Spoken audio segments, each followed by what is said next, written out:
you're a co-host, so you can try it. There you go. Okay. All right, starting to let our participants in. Thank you for joining us. We will start right at 1:15.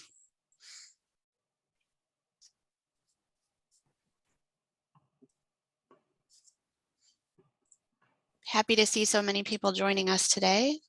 I see several familiar names. I'm glad that a number of our attendees are coming to all the energy sessions. That's encouraging.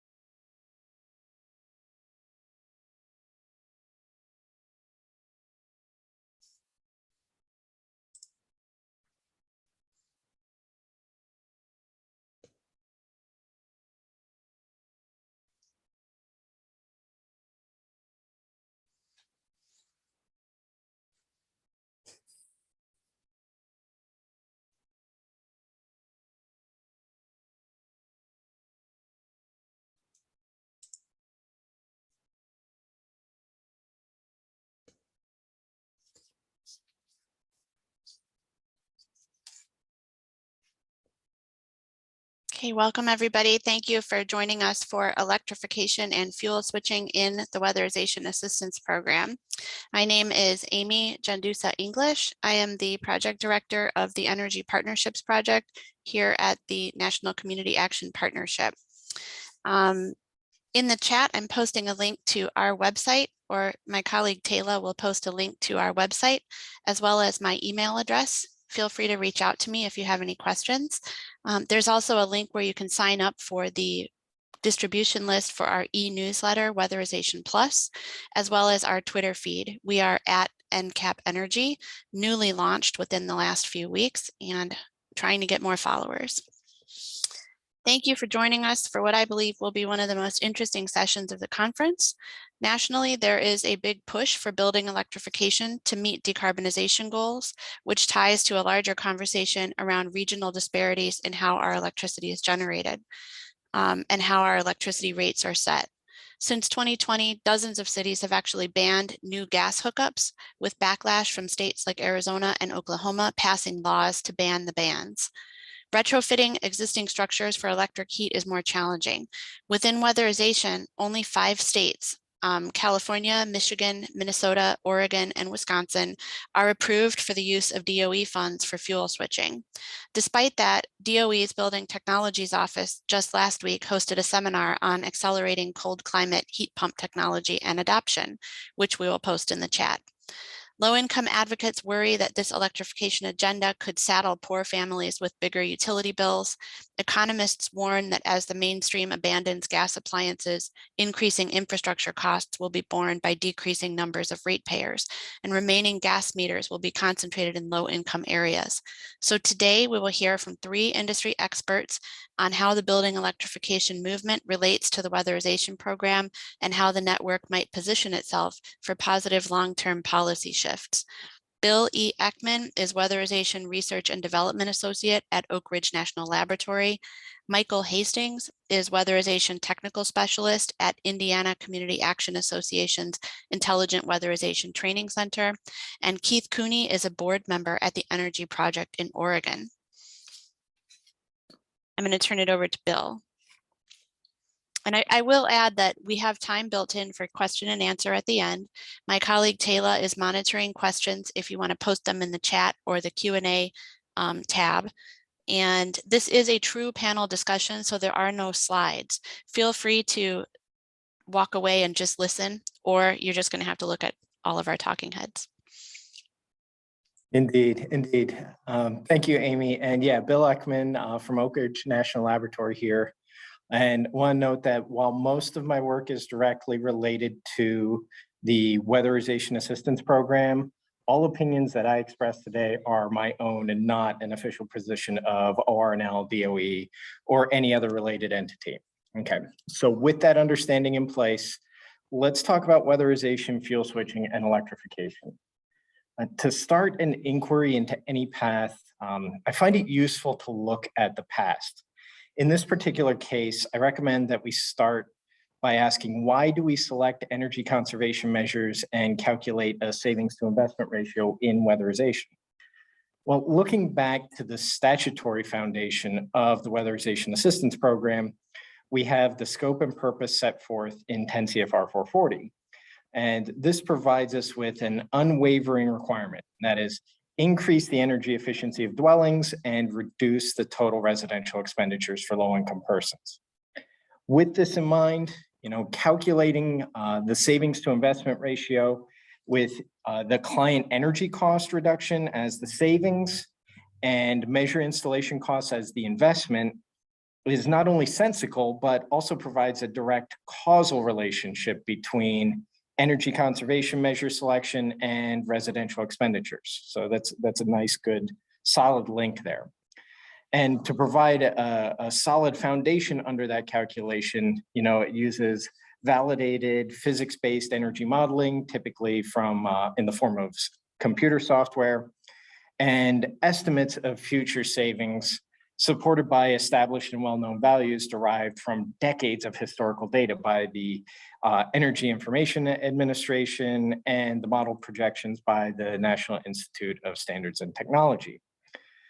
So as we consider other goals like residential electrification and decarbonization, we are looking at potential goals whose related data points and end goals may lack the same direct causal relationship to residential expenditures. And breaking the direct causal link between the inputs used to calculate the metric, in this case SIR, and the statutory goal of reduced total residential expenditures, well, that creates an undue risk of making non-optimal choices and the potential of attaining end results that actually increase residential expenditures. So as we consider this challenge of meeting additional programmatic goals while adhering to the statutory requirements, the biggest challenge I see is finding robust and reliable data. Luckily, we're not alone in this search. As an example, and you'll see some links that were posted in the chat, one of those is a recent paper from the Energy Institute at Haas, and it points out that HVAC electrification is not a new phenomenon, but rather electrification of residential HVAC has occurred over the last 7 decades and has been driven by the relative change in the cost of electricity and fossil fuels. Basically, electrification is already happening, and the reduction in electricity costs compared to fossil fuels has been the primary driver. Likewise, the other link is a related paper from the Institute that notes that utility customer base growth and shrinkage is not unusual and has also occurred over the past few decades. So seeing this is a good thing. Both of these analyses, along with others, may help us identify the appropriate values and calculations to achieve a variety of goals, including reduce residential expenditures and achieve household decarbonization through fuel switching. So I want to keep this in perspective, though. There are some historical similarities, but from a broader perspective, looking at it right now, it appears that we may be entering a period of unprecedented shift in our energy markets at large. And in order to achieve the various goals, we must consider our metrics and the data sources that define their inputs very carefully. Failing to do so could significantly increase the risk of creating unintended consequences and/or missing our targets. So what I'd like all of you out there to do is, as you consider the discussions of this panel here today and the future discussions on this topic, please remember that robust and reliable data is paramount to achieving desired results, and that the overarching and statutory WAP objective of reducing total residential expenditures must not be compromised. With that, I'd like to hand it off to Michael for an opening remark.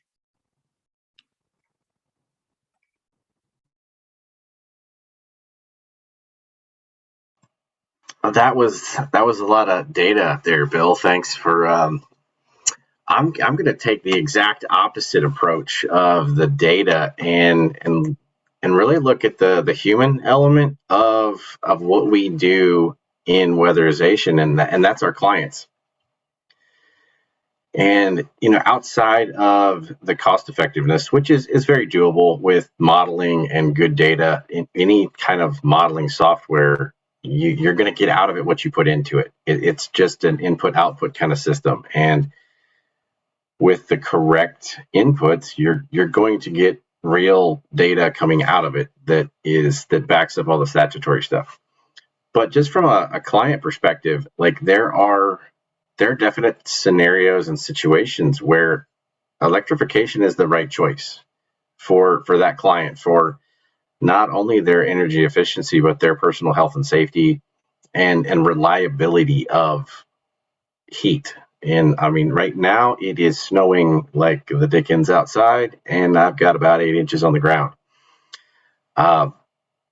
Certain things like temperature are going to affect solid fuel type systems where you can have gelling of your fuel oil where it's cold and you need heat and you can't get it, where that doesn't happen with electricity. So that's kind of the take.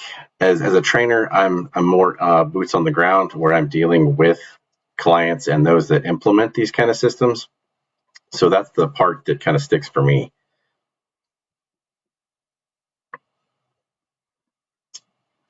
And I will now defer to Keith. Hello, everybody. Just give a real quick background. I'm a consultant with several nonprofits and primarily do rate cases now with utilities and on the economic side of things, but I have a history with community action as the policy manager in Oregon and still providing consulting to the Energy Project, which is kind of an arm of the community action agencies in Washington. I'm kind of here to make the case, the macro economic case, but also in the household economic case for electrification. I mean, as we know now, gas furnaces are a lot cheaper in most areas than heat pumps or electric baseboard heating. But that's not going to be the case moving forward. Just this last year, gas prices went up 30% across the country, almost everywhere. And some of the reasons that gas is going to continue to go up and is going up is Wall Street pumped the natural gas industry with cash starting in 2007 because they wanted to monopolize the market. That cash flow is starting to be pulled back because of the cheap renewables are starting to beat out pricing on large power purchase agreement. These are purchase agreements that utilities make.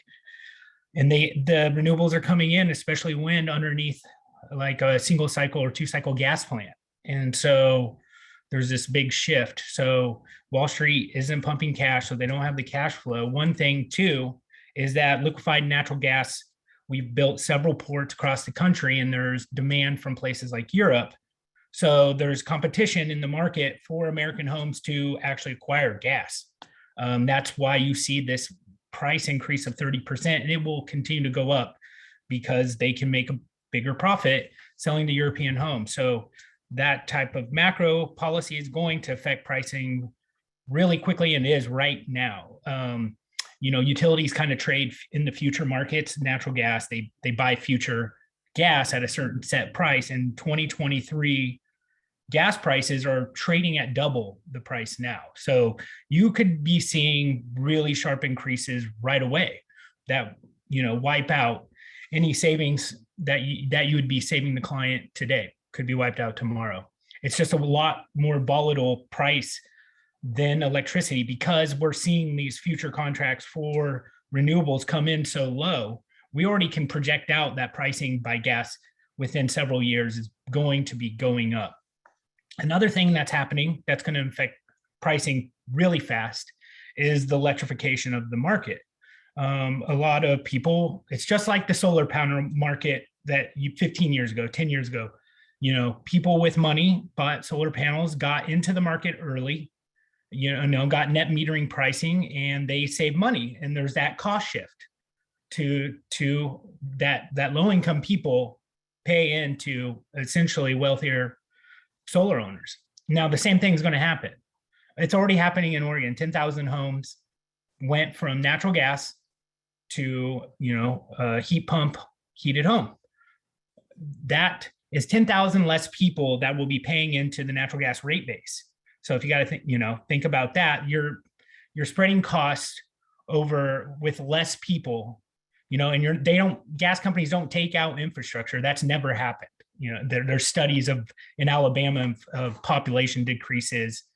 They don't take gas infrastructure out and lower your rates. They keep the infrastructure in even as population declines. So that increases prices even faster.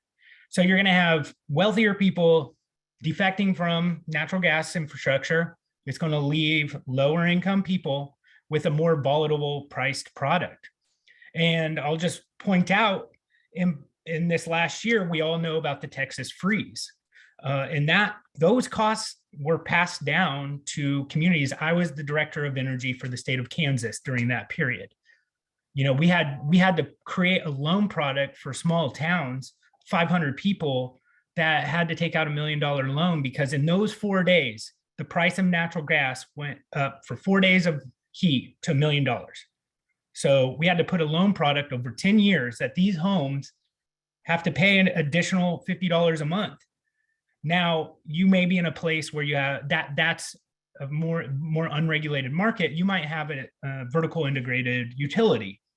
They have a captured rate base. They're gonna pass these volatile gas prices, again, because of the LNG markets, liquefied natural gas, because of the increased demand, because they pulled out so much electric heating over the last 15 years to put gas in, that this upward price pressure is coming from all areas. And ultimately, it's going to be borne by low income. Another thing that we have to think about, you're going to be putting in this, we all know the future. Like, this is an obvious change of policy. We're going to electrify. Climate change is happening. It's real. It's just how fast it's going to happen. Now, every dollar you spend, most likely, if you're putting in a natural gas furnace right now that has a 15 to 20 year lifespan, is going to have to be pulled out later on at a higher price. So you're actually investing what we call a stranded asset in the utility rate case, arena. So you're just putting in an asset that you're going to ultimately have to tear out. And again, you can save money now by doing this. And that doesn't even get into the health and safety of the home. I don't know if many of you, the New York Times just had this massive report. It was a study done, I forget the institute, it was out of California, it was just last week. Essentially, every gas appliance in your home has a 1% methane leakage, whether it's a gas furnace or a gas stove. And the health impacts in the home, over like all the savings that we have are essentially wiped out by health impacts. Asthma, emphysema. Asthma is the #1 reason kids stay home from school and parents miss days of work.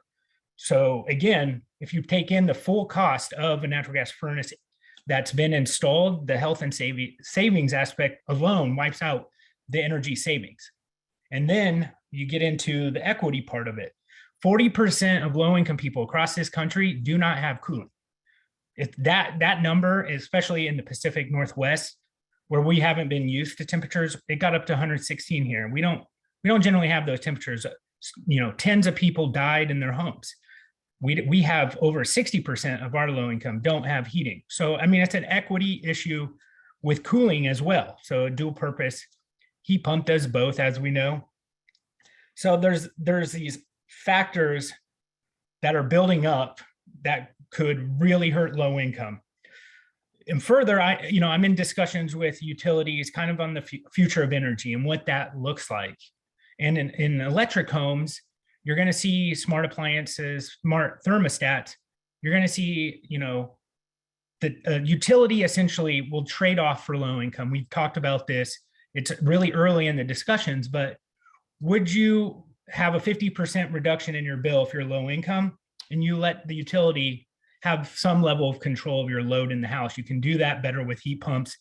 Instead of 72 degrees in your house, you would have it at 74, or the other way, if you're trying to heat it, instead of 68, you would be at 66.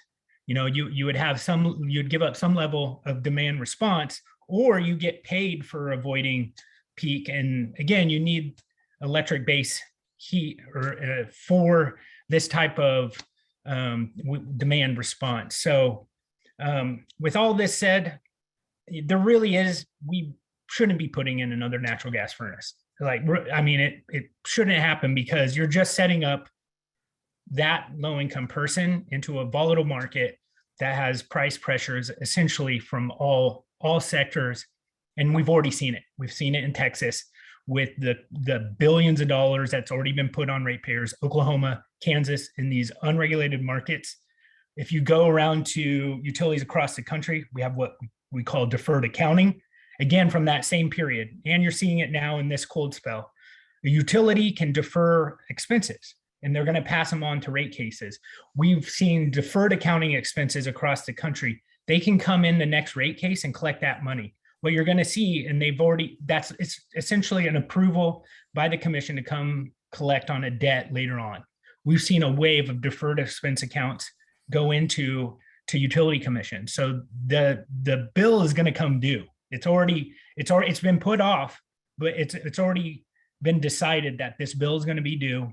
And in the next rate case for all these gas companies, they don't have to make a justification. They just have to say, we're going to come back for our deferred accounting money. And then they take that money in rates. So we know rates are going to most likely double in the next few years based off of just deferred accounting and future trading markets. So I'll wrap up, and I see some questions. I don't know. Yeah, I was going to say, Keith, there's some questions in the chat, and I was wondering if we could try using the allow to talk feature, because since we don't have slides and we are in a sort of a discussion circle, I would like to call on Peter Kildee. Would you be able to ask your question out loud, Peter? Yes. Hi. So That very interesting. Worked well. Very interesting comments here, Keith. I want to dig back on a couple of them, but initially when you talk about this 1% leakage in any gas appliance, just wondering two things. Does that also apply to propane appliances? I'm from Wisconsin. We have a lot of propane up here. And second question, when you talk about a 1% leakage, it's 1% of what? 1% of the gas that's used by that appliance, or where does that figure come in? So the study didn't include propane. It's pretty much any appliance that's hooked up to mainline methane, so the natural gas company.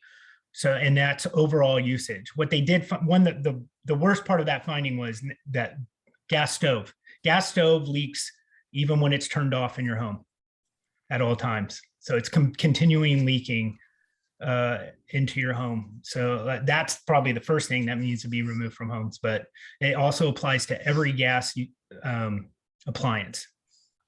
Like there's continuous leakage in your home, whether if you have a gas dryer or any gas appliance, it doesn't get fully shut off. Okay. Is there a link to that study for a person wanting to dig deeper into that? I will post it into the chat. Great, thank you. Thanks, Keith. We had a detailed question or comment from Randall Olson. Randall, would you be able to say that out loud if I click allow to talk? Yeah, well, I guess first of all, I agree completely with everything Keith had to say. And even more so, I probably was intentional. Nobody brought up climate change. But we've had internal discussions here as well that are the furnaces we're installing now, are we going to have to pull them out in 5 years or 10 years, at least well before their expected lifespan? For us currently, indeed, the barriers are obtaining state approval to fuel switch from gas to electric, and then also the DOE average cost per unit. That stops as soon as it's allowable. We're ready to electrify the heating systems.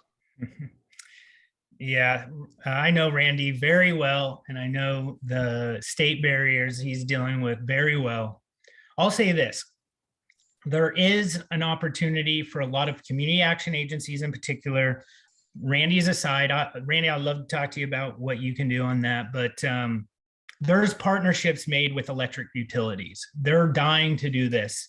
So maybe you can start those conversations if you have, a rebate program already with them covering the full cost of a heat pump, or what type of leverage you can use with whether it's LIHEAP weatherization, but with your funds, electric utilities will most likely be more than happy to increase funding in low-income programs if they know those program funds are going to be used for electrification. I've seen that.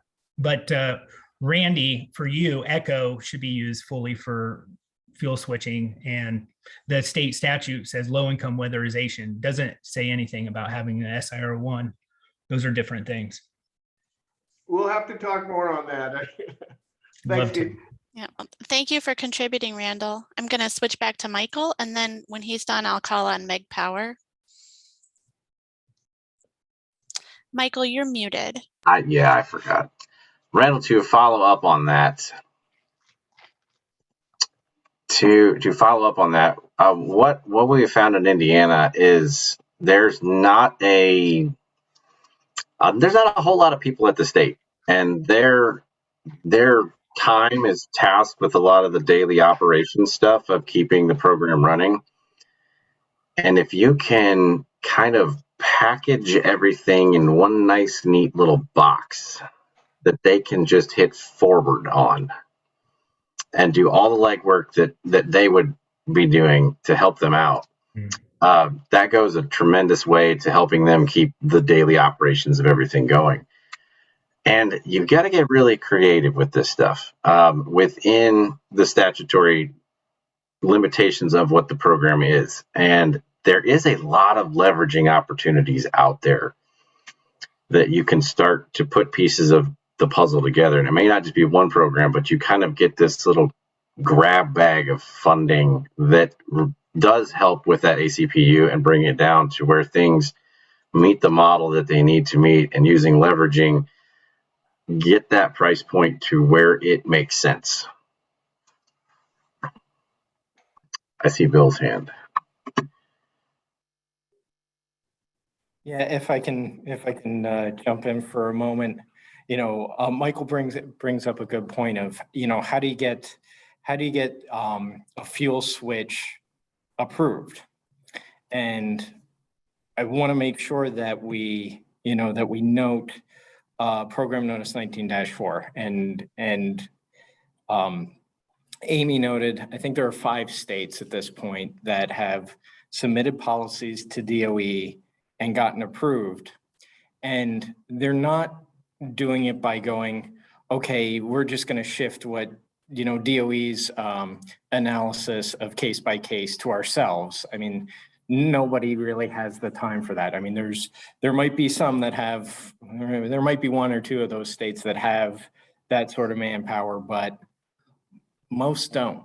So what they're really doing is looking at what are I almost think of it more like, instead of case by case all the time, I think of it more like a health and safety sort of plan, where if you hit these, couple items, like, okay, this is a fuel switch that is approvable, roll with it. We don't, the state technical doesn't even need to review it. Just document that you hit these 3 criteria, you ran your audit and got your SIR, and away you go. And I think there's opportunity there to go after some of the more straightforward ones. Noting the bulk fuels. I mean, those are ones that put in the numbers as they are now, run them, and in a lot of climates, you're going to find that, hey, these do actually work out. Michael's talking about making it easy on the state. I think the other part is making it easy on DOE. I know 19-4, or I believe 19-4 is out there to help open this up. And there's, if we look at this more of, we're going to focus on a couple that are, hands down, this is the right choice to make. Like, set it up so that, you know, push your state to set it up and ask DOE for permission.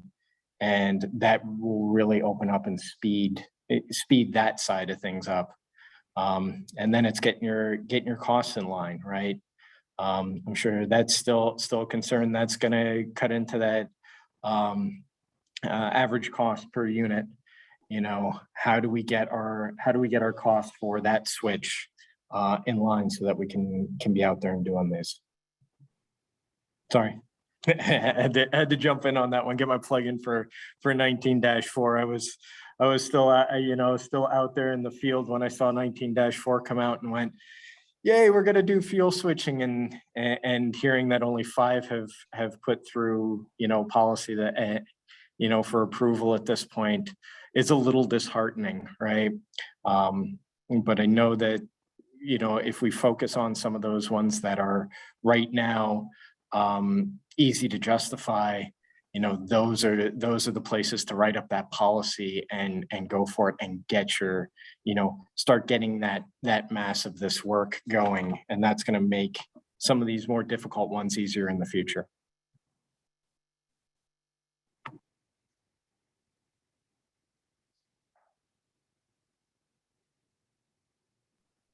And I think you had said, Amy, we wanted to jump over to Yes, from I was Twitter. talking, I was muted.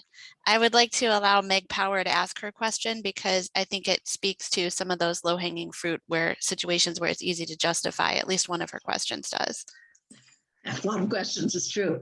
Thank you. I'm, with Bill, I like data, particularly because our clients have such a low risk tolerance for any mistakes on our part. And I don't agree with Bill that the data is there for us to know in a general policy of electrification what we're doing to people.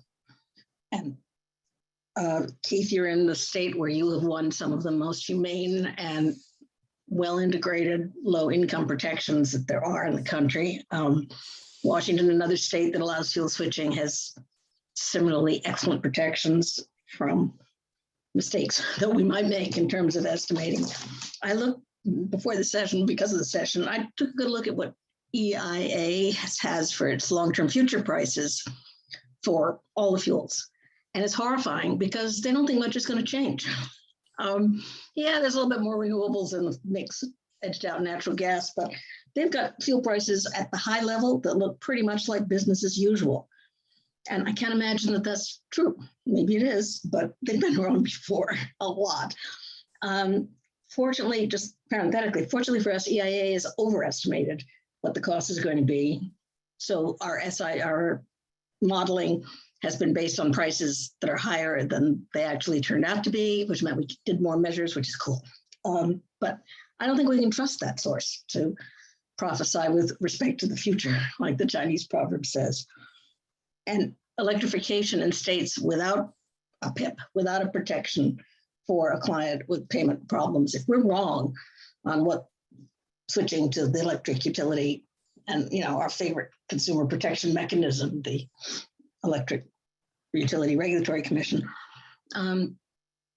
we've created a real mess if those people are at risk of the kind of shutoff and collection practices that are now current in the market.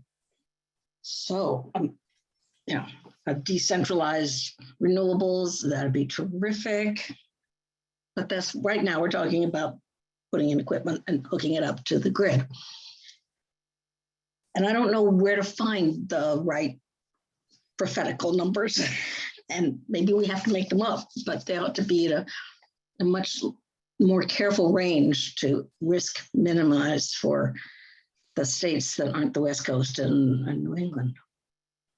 And maybe Illinois with this PIP.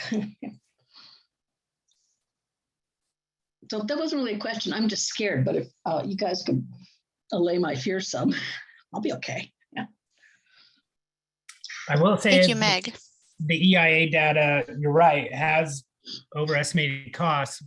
Area that they've overestimated is the price of renewables. They've been overpriced at. It's actually now coming in way under what they thought. Price dropped so much.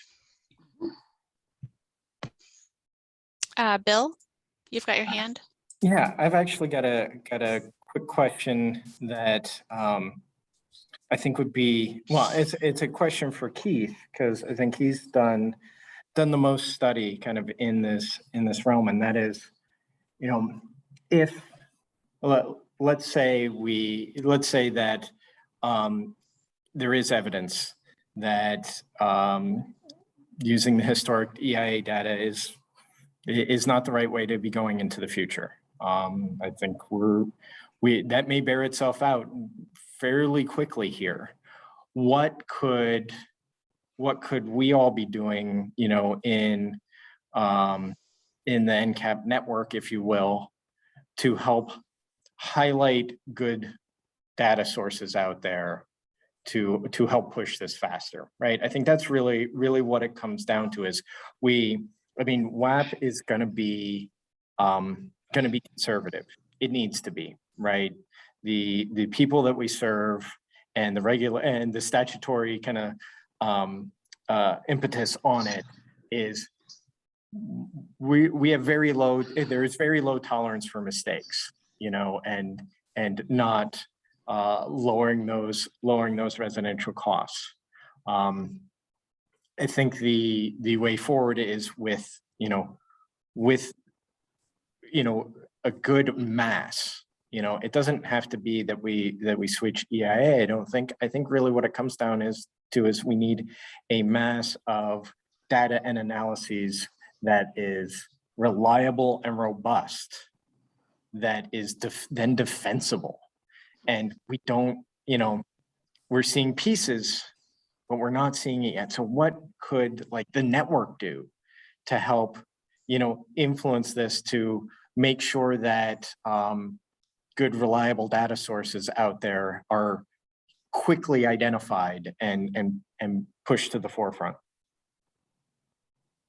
It's a good question, actually. You know, my relationship with DOE is honestly pretty limited because Oregon has some of the most robust funding and other energy efficiency programs and low-income weatherization programs. It's not that I ignored DOE. And the network as a whole has benefited from the overshot in energy pricing projections, to be honest.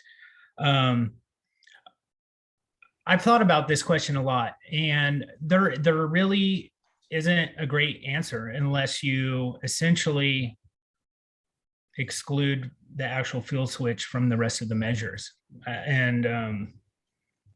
But also the data that we use isn't good in this way. They've underprojected rate increases and rate hikes. You know, for the last 15 years, gas has been so cheap. It's a historical anomaly. You know, rate making started 100 years ago, and it's always gone up about the same amount. It's a little more than, you know, the inflation index, which is usually 3 to 5%. It's usually 7%, somewhere in there. And then you had this big dip for 15 years because of fracking and essentially Wall Street doing this cash, and it threw off the data. And I think we're going to have this swing back into a little bit more normalcy in rate hikes, especially in the gas utilities. Our gas utility didn't have a rate case, which is unheard of. That's every 2 or 3 years for 12 years because the price fell and they were making money off those rates. I don't have a good answer, is I guess what I'm saying. There has to be some accountability in the rate part of this, not just having the 3% rider every year, but having better long-term projections of rate increases, because now you're starting to see, like, we have 4 rate cases at the same time. You know, utilities like to load you up, and that's not something that's happened much in the last 15 years because of the cheap price of fuels.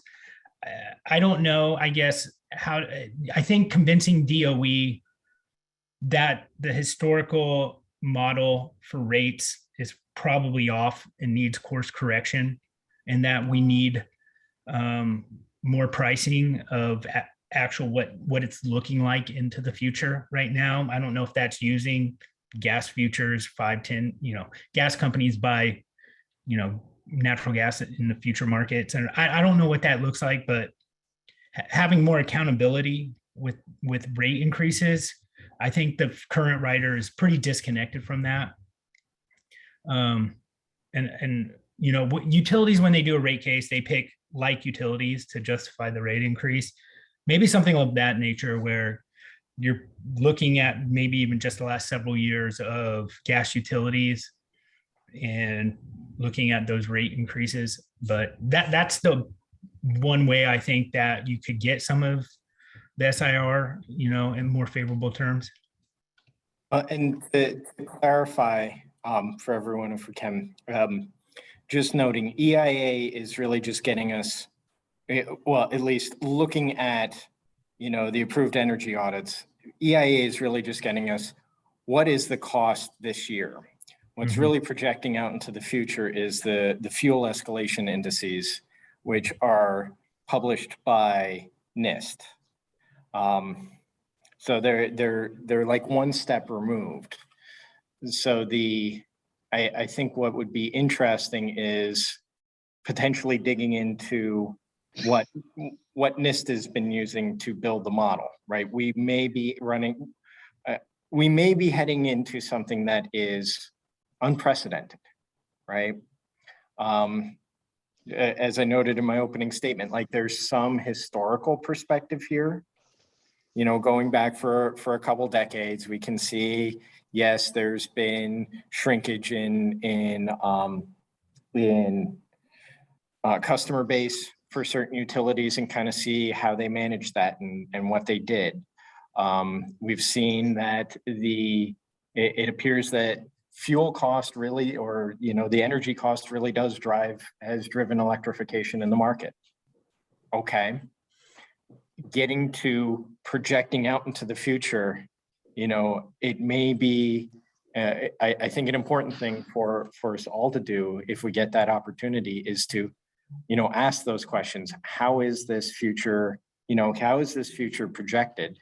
We look at those, look at the numbers as modeled by NIST, and if there is other data that they should be considering, this is a place where we could have, a network could have some influence, and could influence that.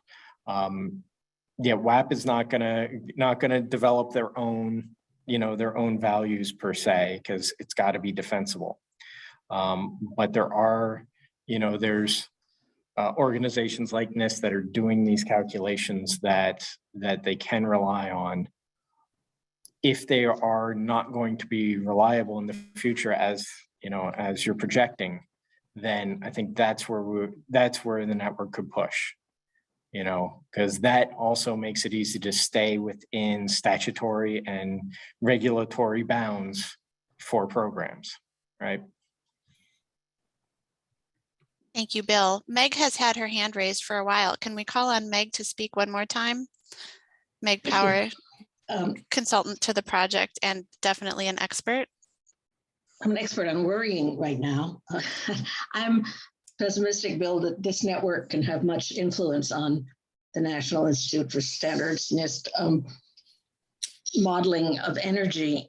But the ideology of this administration and a lot of its base is that this is going to be will be a disrupted, transformative market in which the whole mix of fuels has to change and will change. And that's why we're talking about electrification. And NIST is way out of line if they're thinking things won't change much. And I'm not sure what, even if we were incredibly used to, good at making NIST get some better models and give us the high side and the high risk side and the lower risk side. In the end, I think we have to have the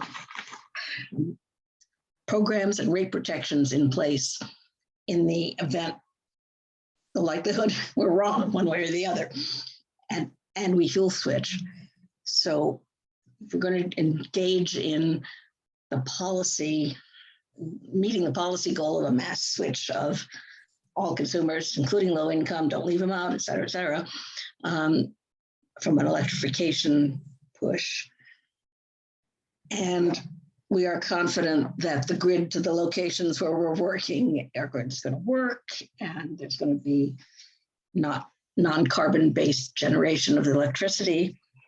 We still have to insist in our deal with the electric companies on real protections like a PIP, like arrearage management, like the best practices in very few states, to everywhere, because otherwise it's really hard to prophesy again, these for NIST or anybody else, no matter how smart the scientists, exactly what this market's going to be. They're monopoly actors, they're political regulators, and then there's nature. I'm going to interrupt, Meg, because we have just a minute and a half left until the official end of the session. Thank you for participating today, everybody, and a special thanks to everybody who raised their hand and spoke out or posted questions in the chat. I am looking forward to future sessions of a similar nature. I think this is a conversation that the network desperately needs to have. I think we heard from really important voices today, and there's an awful lot of things coming down the line that we can continue to discuss. So I am optimistic that there will probably be an electrification and fuel switching session at our annual convention. If you or someone you know is interested in participating as a panelist in a future discussion, please email me. As I said in the beginning, all of the materials and links from the chat will be circulated via email at some point next week. And I'm also, I'd like to just make an open question to anyone in today's session. If you have any interest in continuing the conversation in the form of a Zoom meeting or a webinar, let me know, because that's something that I'm interested in pursuing as well. So thank you again for participating. Don't forget to fill out your evaluations, and don't forget to stick around for the rest of our energy sessions. At the top of the hour, we will have maximizing utility fund, maximizing weatherization funds in Public Utility Commission proceedings, which is also a very good topic. Thank you to our wonderful presenters, Bill, Michael, and Keith. Thank you for the time that it took to pull your thoughts together and all the effort in navigating all the great questions today. Thank you. Take care, everybody. Thank you. Right on time. And if I don't see you, have a good weekend.